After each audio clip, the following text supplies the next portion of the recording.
प्राचीन समय की बात है कि एक नगर में एक राजा रहता था। एक दिन शाम के समय राजा अपने महल से प्रकृति के नज़ारे देख रहा था। राजा के महल के पास से एक नदी बहती थी। राजा कभी नदी के कल कल करते हुए पानी को देखता तो कभी नदी किनारे पर खड़े हुए पेड़ पौधों को। तभी अचानक राजा ने देखा कि एक साधु बाबा नदी के बहते हुए पानी के ऊपर ध्यान मुद्रा में बैठे हुए आ रहे हैं। यह दृश्य देखकर राजा को लगा कि साधु महाराज अपनी योग्यता का प्रदर्शन कर रहे हैं। राजा भी कुछ विद्या जानता था। राजा ने अपने तंत्र मंत्र से साधु बाबा को आगे बढ़ने से रोक दिया। साधु बाबा ने अपनी आंखें खोलीं और नदी के चारों तरफ देखा कि किसने मेरे काम में बाधा डाली है। नदी के आसपास कोई भी व्यक्ति नजर नहीं पड़ा। साधु बाबा ने राजा के महल की ओर देखा तो वहां राजा खड़े हुए मंद मंद मुस्कुरा रहा था। साधु बाबा तुरंत समझ गए कि मेरे साथ यह शरारत इस राजा ने ही की है। साधु बाबा को क्रोध आ गया और उन्होंने राजा को शवक सिखाने के उद्देश्य से राजा के सिर में भैंस की तरह 2 सींग निकाल दिए। उन सींगों के निकलते ही राजा विचलित हो उठा और उसे अपनी भूल का एहसास होने लगा।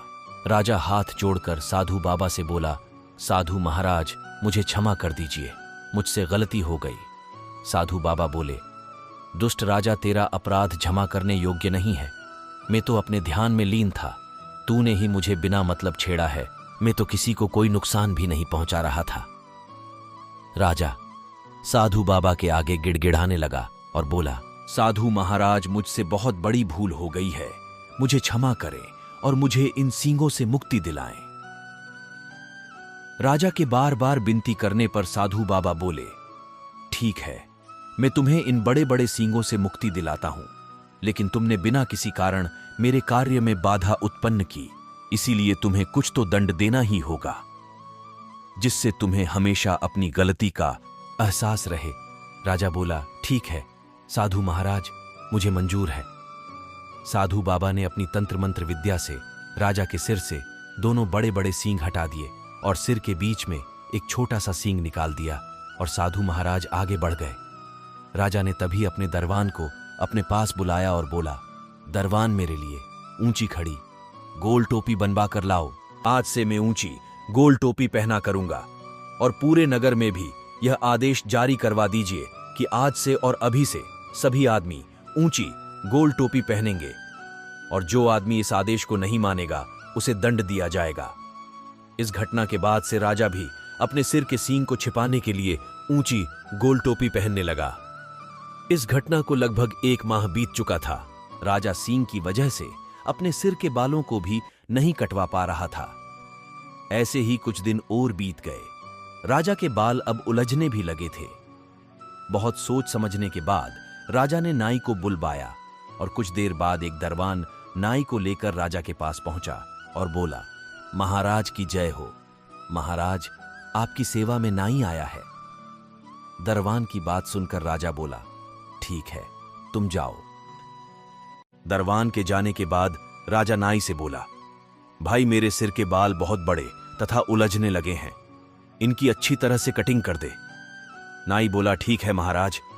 यह कहकर नाई जब बालों को सुलझाने लगा तो उसे राजा के सिर में सींग दिखाई दिया। नाई एकदम चौंकते हुए बोला, महाराज, आपके सिर में तो सींग है।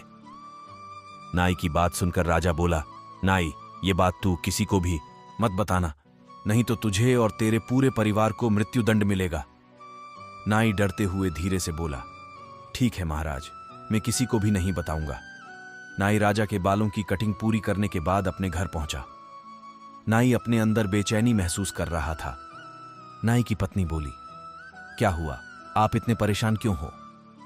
नाई कुछ नहीं बोला। दिन छुप चुका था। शाम का खाना भी कुछ अनमने ढंग से खाया क्योंकि नाई की भूख और प्यास दोनों ही खत्म हो गई। नाई अपने बिस्तर पर लेट गया, लेकिन नाई की आंखों में दूर दूर तक नींद नहीं थी। रात भर नाई करवटें ही बदलता रहा। रात बीत चुकी थी और दिन निकल आया था। नाई का पेट फूलने लगा क्योंकि नाई इतनी बड़ी बात को हजम नहीं कर पा रहा था। जब यह बात नाई की बर्दाश्त से बाहर हो गई तो वह भागा भागा जंगल में पहुंचा और उसने चारों ओर देखा कि कहीं कोई आदमी तो नहीं है। जब उसे यकीन हो गया कि कहीं कोई आदमी नहीं है तो वह जोर से बोला, राजा के सिर में सींग, राजा के सिर में सींग। इतना बोलते ही नाई का पेट धीरे धीरे ठीक होने लगा। ऐसे ही समय धीरे धीरे आगे बढ़ता जा रहा था कि एक दिन 2-3 आदमी राजा के राज दरबार में आए और बाहर खड़े दरवान से बोले कि महाराज को बताओ कि हम अपने संगीत से महाराज का मनोरंजन करना चाहते हैं। दरवान ने यह सूचना राजा को दी तो राजा बोला, ठीक है, उन्हें लेकर आओ। दरवान वापस संगीत सुनाने वालों के पास पहुंचा और बोला, चलो मेरे साथ, और वह उन्हें राज दरबार में ले गया। राजा का दरबार लगा हुआ था।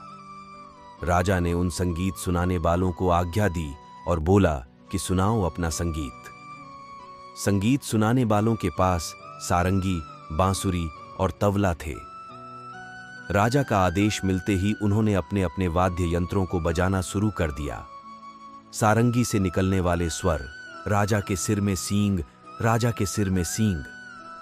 बांसुरी से यह स्वर निकल रहे थे, किसने कही, किसने कही। और जब तबलों पर थपकी पड़ती तो तबलों से यह स्वर निकल रहे थे, बब्बन ने कही, बब्बन ने कही, बब्बन ने कही, बब्बन ने कही।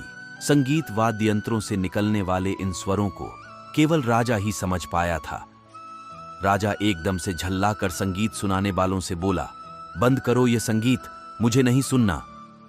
वहां उपस्थित सभी दरबारी गण राजा की तरफ देखने लगे। संगीत सुनाने वाले हाथ जोड़कर बोले, क्या हुआ महाराज, क्या संगीत अच्छा नहीं लगा? राजा अपने क्रोध पर नियंत्रण करते हुए बोला, नहीं, ऐसी कोई बात नहीं है। दरअसल मेरी तबीयत कुछ खराब होने की वजह से संगीत में रुचि नहीं है। राजा ने दरबान से कहा, इन संगीतकारों को कुछ इनाम देकर इन्हें विदा करो।